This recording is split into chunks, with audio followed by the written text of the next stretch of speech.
Thank you so much for the opportunity to present our budget today.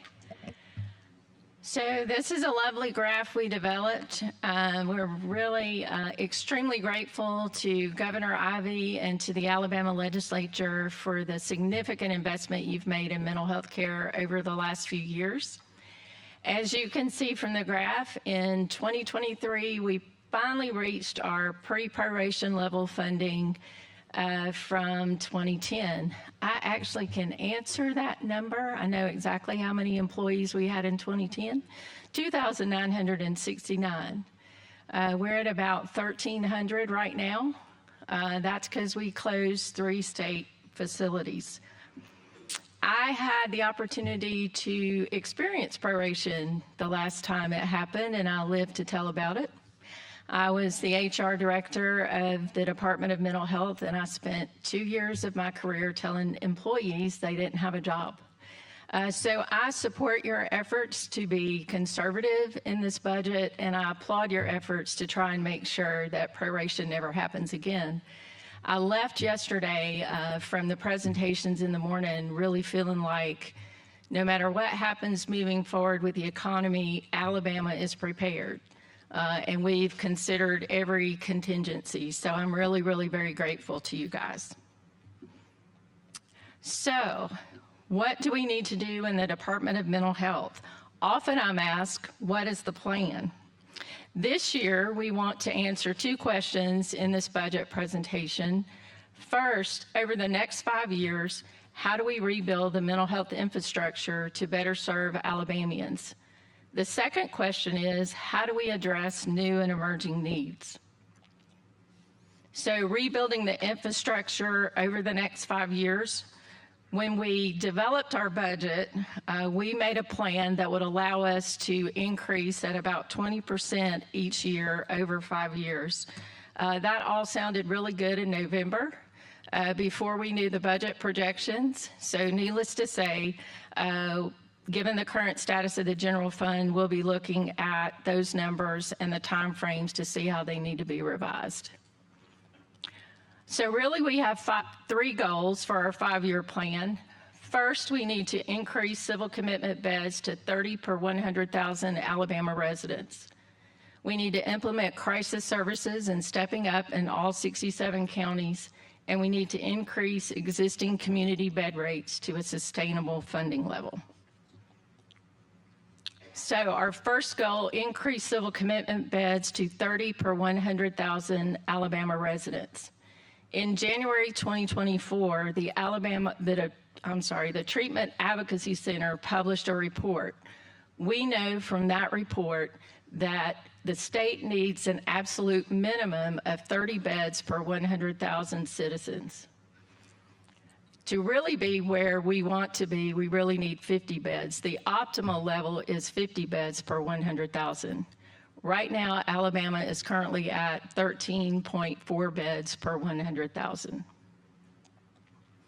It varies across the state and across regions. So as you can see from this map, Region 1 is at 8.8 beds per 100,000. And then Region 4 is at 14.8. But even in Region 4, that's only slightly higher than the average. So where are we right now with civil commitment beds? Civil commitment beds are beds for individuals who've gone through a probate commitment and are a danger to themselves or others and had to be committed to a facility. So these are some of our most seriously ill individuals. Right now, we have 188 beds in 16-bed crisis residential units operated by our community mental health centers. We have contracted beds in the community, in community hospitals. There are 214. And then we have 285 beds in our state hospitals at Bryce and Harper Center.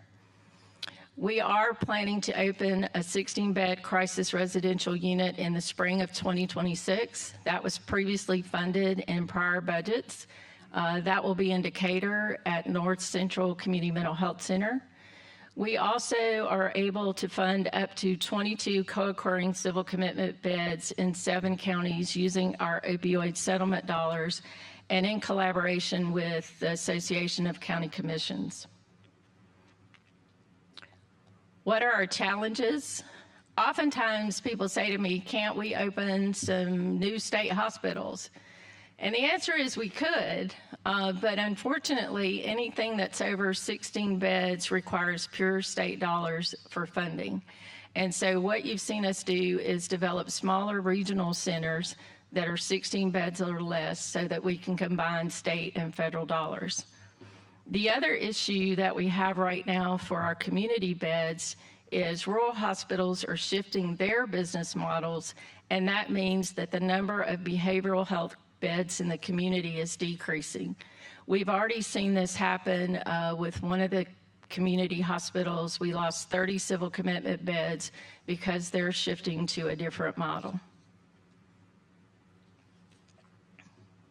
So, so just before you get off of this, so you've got a $10 million request for residential beds. How are you approaching that? Is that to contract existing beds?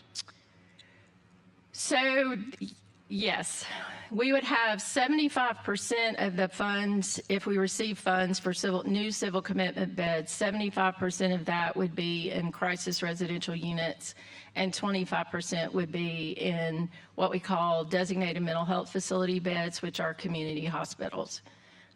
We believe that our community mental health centers can stand up crisis residential units. The beauty of that is crisis residential units are $400 a day. For our community hospitals, we're wanting to pay the Medicaid rate, which is $850 a day. So obviously we can get more beds if we can stand up more crisis residential units. So I guess looking at your request, was 23, you got 10. So I guess to do this, don't want to mix the two conversations, but so I guess we could be looking at a $10 million opioid request to get you fully funded in the.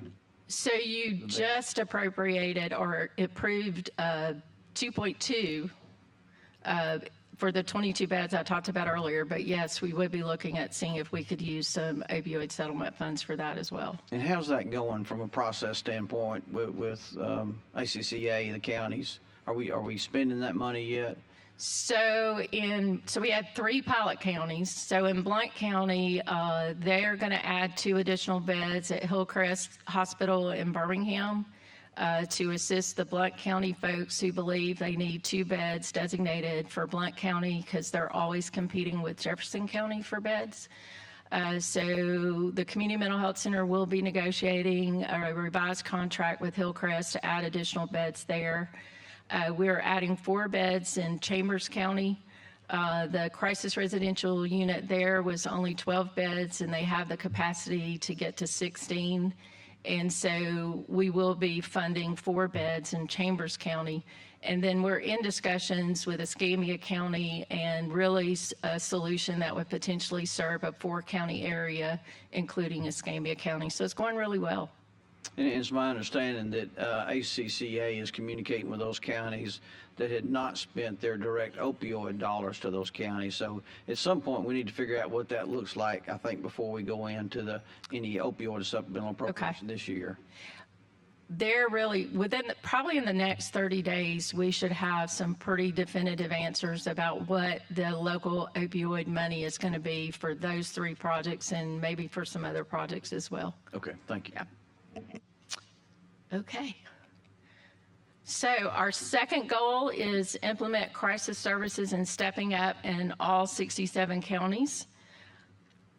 We would love to be able to build out the Alabama crisis system of care in all 67 counties in Alabama. Those services are to individuals who are in a behavioral health crisis who can voluntarily go to treatment and are willing to voluntarily go to treatment. So very different from our civil commitment beds. These are folks who willingly show up at a crisis center and can receive help. We need 23 mobile crisis teams, 11 crisis centers, and we need to stabilize our funding for our 988 call centers. Where are we now? Right now, we have 88 temporary observation beds in our 5 crisis centers. temporary observation is 23 hours a day.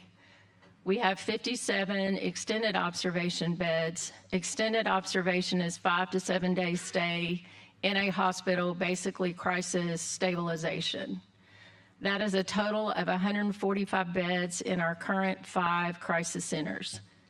On Monday, we will be opening a new crisis center in Dothan. We're very excited about that. There'll be a ribbon cutting on Monday, so I hope you guys can make it. That will add 15 additional temporary observation beds and 12 additional extended observation beds in Dothan. Indian Rivers in Tuscaloosa is moving into their permanent location, and with that, they will add an additional 8 extended observation beds when they move in on February 2024. And again, these are all voluntary civil commitments. We've had, and I'm sure y'all get a lot of communications from probate judges and sheriffs, and often there's confusion about crisis centers and thinking that they're doing civil commitments, and they're not. There really are sort of 2 separate systems of care for individuals who willingly go to treatment, and then those individuals who have to go through a probate process. Okay. So just to let you know about the investment you've made so far in crisis care, this slide last year for the number of evaluations under by the number showed a little over 8,000 evaluations. We are now at 16,558. What that means is our 5 crisis centers doubled the number of people they served in 1 year. We are extremely excited about that. That has taken a really community effort to make that happen. The collaboration with law enforcement, the collaboration with community hospitals has just been tremendous. Where we've really seen significant growth, if you look at the presenting symptoms, it's substance use disorder. And so a lot more people are showing up at crisis centers who have substance use disorder, which is a really good thing. But that number has increased more than any of the other numbers this year. The metrics you see on the screen, the follow-ups and readmissions, are all part of the national standards for crisis care. And so we monitor those numbers. Our rate of readmission has gone up a little bit because we're working with folks with substance use disorder. And sometimes they come back a few times before they get fully into recovery. Okay. We've served almost 9,000 people in our mobile crisis teams. We have 14 teams around the state that cover 24 counties. And again, this is a very efficient way to get staff out in the community, especially in our rural communities where transportation is often an issue. Our 988 call centers have answered or responded to over 114,000 contacts. This is an area where we're currently funding this through opioid settlement dollars. We've lost a couple of grants. And so part of our request this year was really to help stabilize the funding for the 988 call centers. And that gives you a breakdown of the requests that we originally had for crisis centers. So Commissioner, a couple of logistics things, so you've seen the budget now as delivered, so 988 didn't make it. Right. So, but I'm sure that's still a critical need. It is. We didn't fully fund it out of the opioid dollars, did we? We did not. Okay. It's still, we probably for at least the next year, it's a little risky at this point. Our community mental health centers are doing a really good job using, some existing staff and really trying to get, our biggest challenge is trying to get our call volume up. It has increased. Our in-state answer rate has increased, but we really are trying to get to 90%. That's the national standard. Our average speed to answer has improved, but if you have more staff, you can answer more calls and the answer rate is quicker. And so we're not really operating at full capacity. It's not like we're going to shut down the 988 centers, but we're not operating at full capacity. Okay. And then I know we had the one-time plus up for the construction of the adolescent wing in Region 1, but I also noticed in the current budget as delivered, eliminated the 1.5 million operating cost. Is that 1.5 million not the operating cost for the adolescent wing?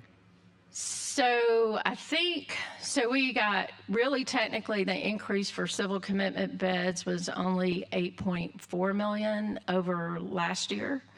And then we sort of have to come up with the remaining 1.6 for civil commitments. And so some things were unearmarked, and we're taking a look at that. Right now, we're still planning on funding the pediatric operational funds for the Pediatric Crisis Center. There were multiple things that were unearmarked, so we're pretty confident that at this point we can continue to fund the operational costs at the Pediatric Crisis Center. Okay, so we don't need to reinstate that line item. That's in your operation. Right. Okay. Right. The Stepping Up Initiative, so I guess it was 2023, we were with Speaker Ledbetter and Chairman Reynolds on a panel, and Speaker Ledbetter challenged the Association of County Commissions to have Stepping Up in all 67 counties. The Stepping Up Initiative's goal is really to keep individuals with mental illness out of jails. It's a case management model. It is really designed, that case manager goes into the jail and does screenings with people in jail who have mental health and substance use issues. And so originally we were looking at expanding this model statewide. That would have taken $2 million to have that in all 67 counties. Okay. And our third goal is increase existing community bed rates to a sustainable funding level. So you've heard a lot of discussion about healthcare inflation, the cost of medication. We are healthcare. Our community providers operate hospitals. They run group homes and crisis residential units every day, providing healthcare and behavioral health care to some of, individuals with extremely high needs. There is nothing about our contracting process that automatically builds in an inflationary increase. And so for our crisis residential units that we stood up in 2012, they have not seen a rate increase since 2012. For our extended care residential services, they've not seen a rate increase since 2009. Our 16-bed crisis residential units are currently funded at a daily rate between $200 and $250 a day. The proposed increase would bring them over time to $400 a day, which is the current cost of operating a 16-bed crisis residential unit. The majority of our civil commitment beds in community hospitals are funded between $400 and $600 a day. There are a few that have been added in the last year that are at $850 a day, which is that Medicaid rate that I talked about. The proposal would have brought those programs over time up to the $850 a day Medicaid rate. But that's not in the budget. Okay.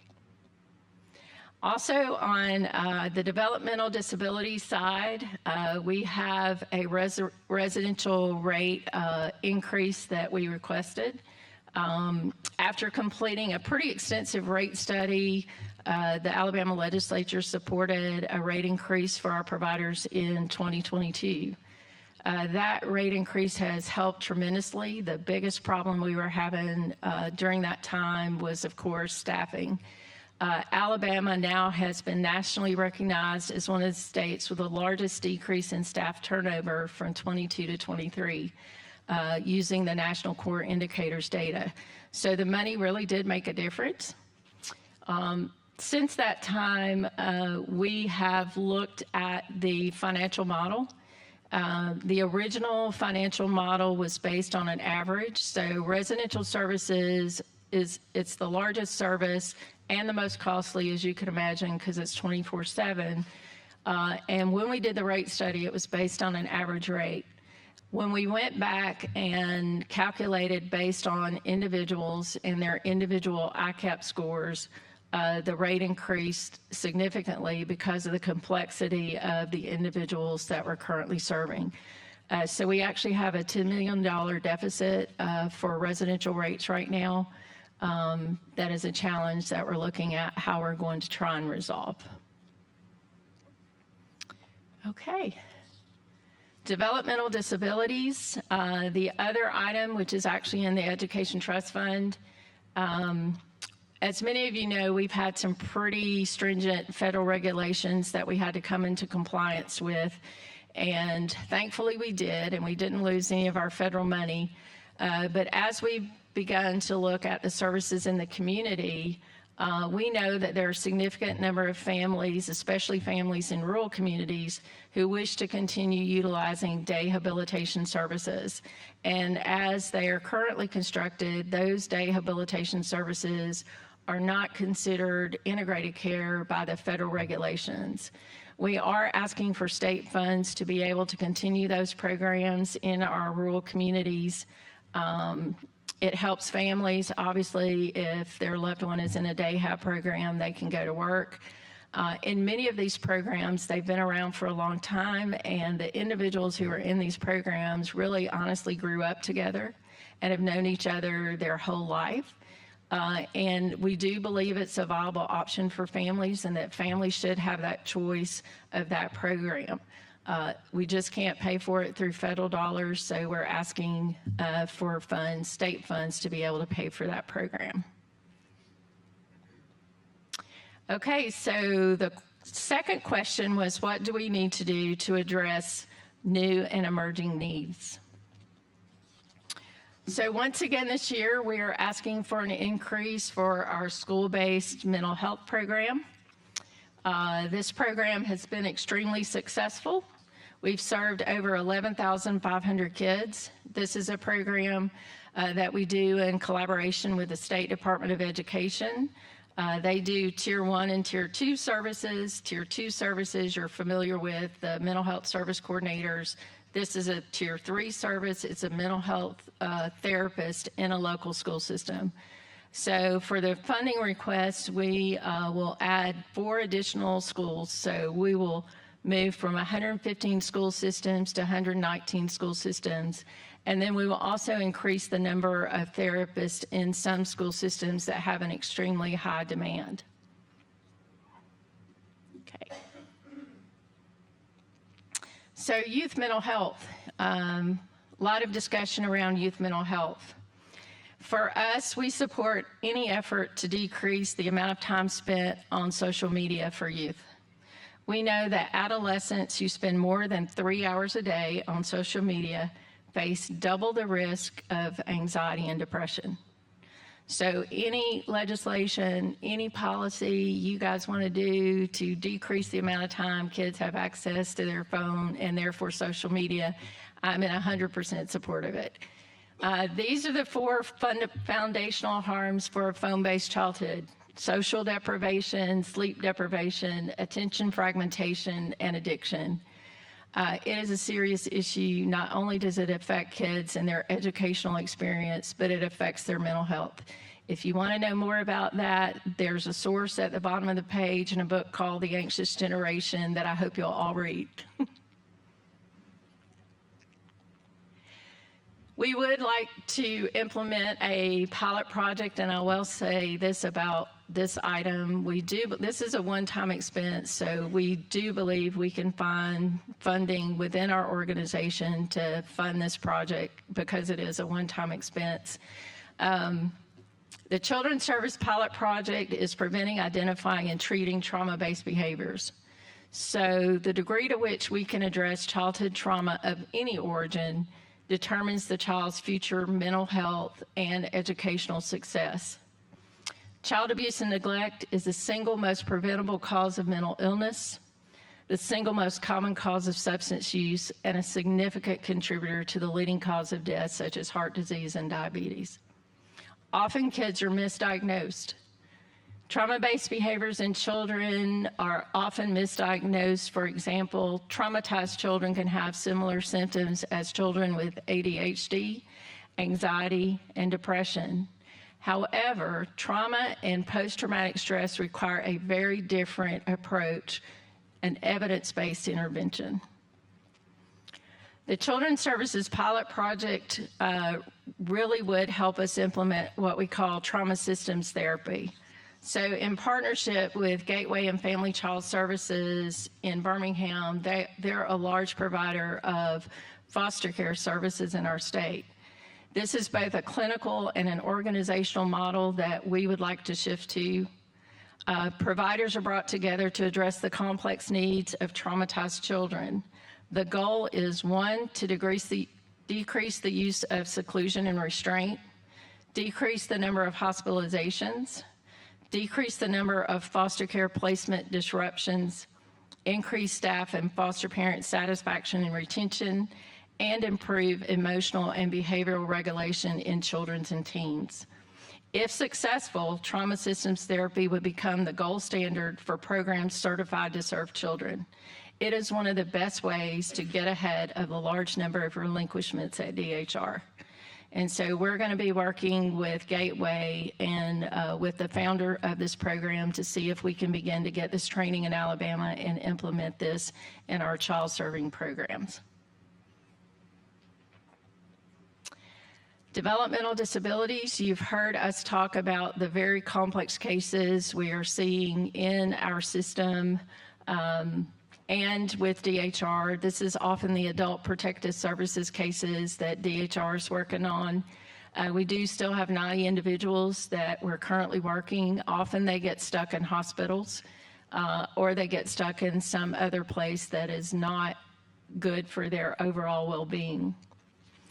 And that results in a big backlog to the system. There are really two programs, and I can't believe I have intermediate care facility up here because I thought we would never have a conversation with y'all about intermediate care facilities. We shut down our last intermediate care facility in 2010. But again, we can stand up a small ICF. There's such a need for individuals. Our individuals are getting older, and the complexity even of their health needs is continuing to grow, and nursing homes will not take them.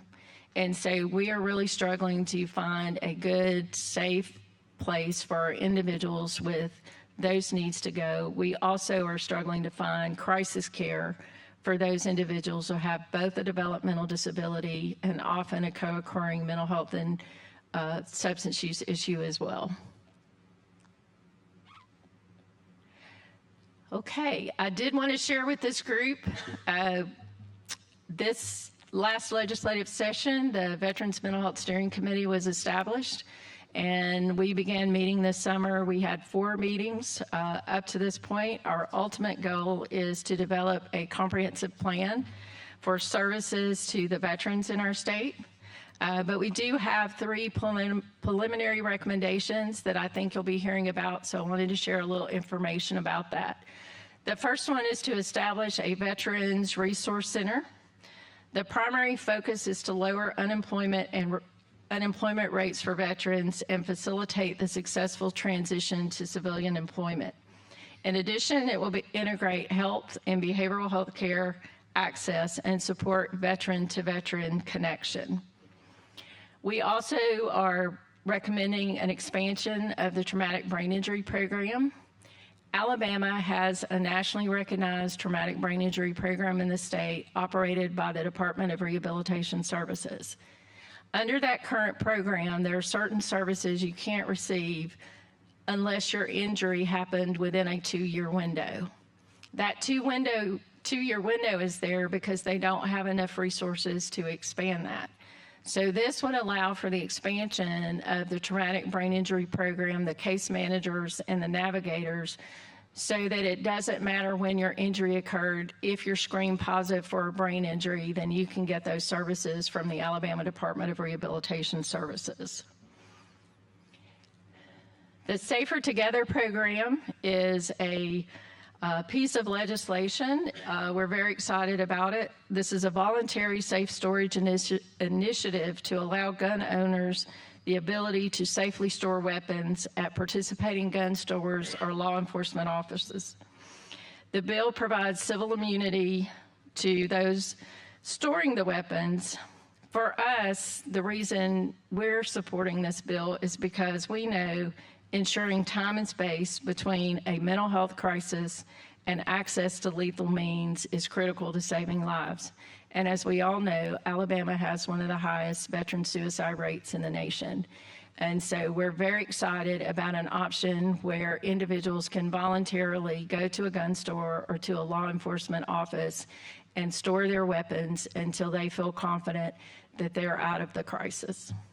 And with that, I'll answer any questions.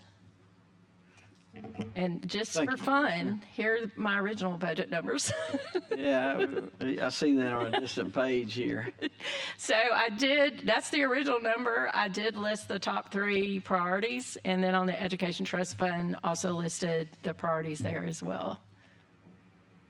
Okay, members, any questions? Ms. Hall?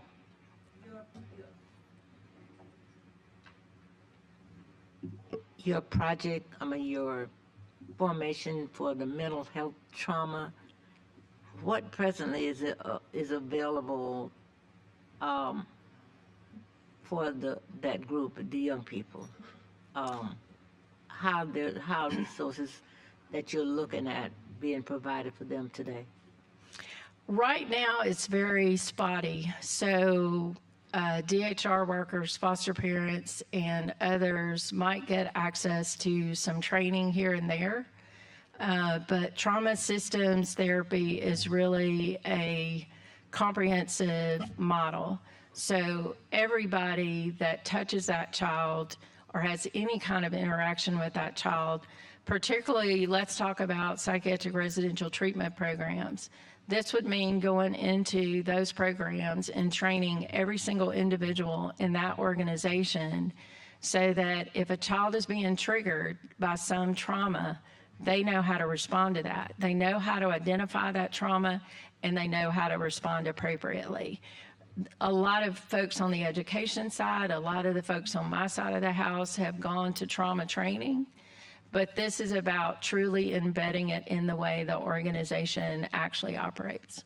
Would you include educators, public school Yes, instructors as a part of that program as well? yes. In fact, Gateway is already doing some training in the Birmingham area with some of the local school systems, working primarily with special education coordinators. Thank you. Any other questions? Ms. Warren? Thank you, Mr. Chairman. Thank you, Commissioner Boswell. I think you've known me long enough to know that mental illness is an issue that I see is seriously not adequately met. I think you used a lot of terminology I wasn't really familiar with. I'm just a common person. But I think when you look at everything that we're doing for mental illness in the state, we're only putting bandages on running sores. We're not dealing with the true issue that we have with mental illness in the state. And when you look at the people that we have walking in the streets, the homelessness, you have families who cannot deal with their family members because they're scared of them. We got to find a way to provide long-term care in the state of Alabama for mental ill people. And I, as a member of this body, I don't feel comfortable saying that we can spend $1.8 billion in an incarcerated facility and can't put the money we need with mental illness. So I see that as a challenge for all of us. We have the responsibility of making sure that this is provided. And it's so personal to me because it has affected my family in so many ways. And I know we don't have any help. I know what's going on. So I think we got to find ways of doing a little bit better, of making sure that we are doing what we need to do as lawmakers and a state for the people that we serve. Thank you. I appreciate your support. The support, I spent my last couple of weeks with a family member, a friend of mine, and, you know, I know the system and I know people, and it took an unbelievable amount of time and energy and effort for this individual to get where he needed to be. His family had moved out of the house because they were afraid of him. And it is very real to me, you know, that's why I have such a sense of urgency about what we do. And we absolutely need to deal with long-term beds as well. A lot of these residential programs are the solution to that. But we have a lot of gaps in our system. We absolutely do. And the truth is there aren't really easy answers because this individual, you know, it's a combination of things. And, you know, you get him in the hospital and you realize that some physician has prescribed 130 Percocet a month to him that just exacerbated his mental health issue. So I feel you. Thank you, Commissioner. We need to wrap it up. Okay. We appreciate you and your team always. Thank you very much. Thank you.